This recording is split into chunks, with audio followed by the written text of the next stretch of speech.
दिनैनि रादाबखौ फरायगोन आं सुदिमसा बसुमतारी। आसाम पुलिसनि आरोबाव देरहासार करीमगन्जनि पुलिसा थांनाय मोनाबिलियाव 525 केजि ट्राकनिफ्राय करीमगन्जनि सराइबारियाव हमना मोन्दों।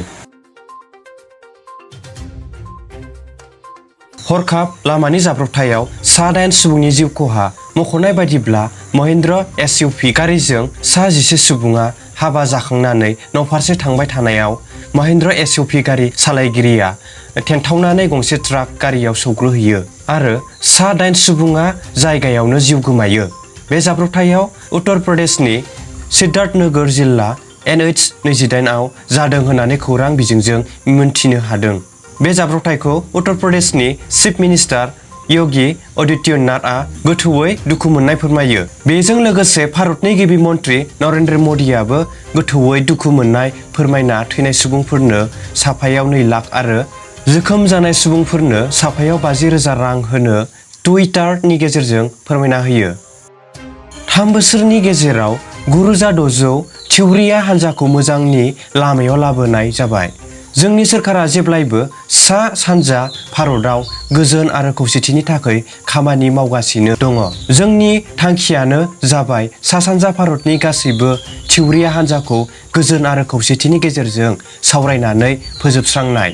BJP सोरखारा 89% थिउरिया हान्जाखौ सा-सानजा भारतआव दासिम मोजांनि लामायाव लाबोनो हाबाय। बे बाथ्राखौ अरुणाचल प्रदेशआव भारतनि नखर मन्त्रि अमित शाहया मोनसे मेलनि गेजेरजों फोरमायना होदों। फैगौ 8 जुनआव जानो गोनां 22 नं कक्लाबारि बियाबनि उफ्रा बिसायख'थिनि थाखाय मन्टु बर'खौ BJP UPPL आरो JSP दोलोआ जथायै फोसावना होबाय होननानै सुलुंनिफ्राय मिथिनाय जादों।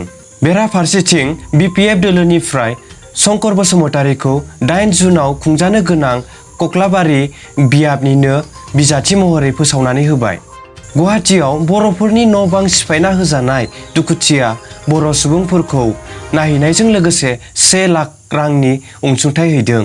सानसुमा खुंगुर बैसोमुथियारि दैदेननाय आफाद आरो आफाद गौथुमफोरनि थान्दै हान्जाया नगावनि बड'द्रवा थानाखौ रायजो राजाया सावना हैनायखौ बयबो सोमोनांदों।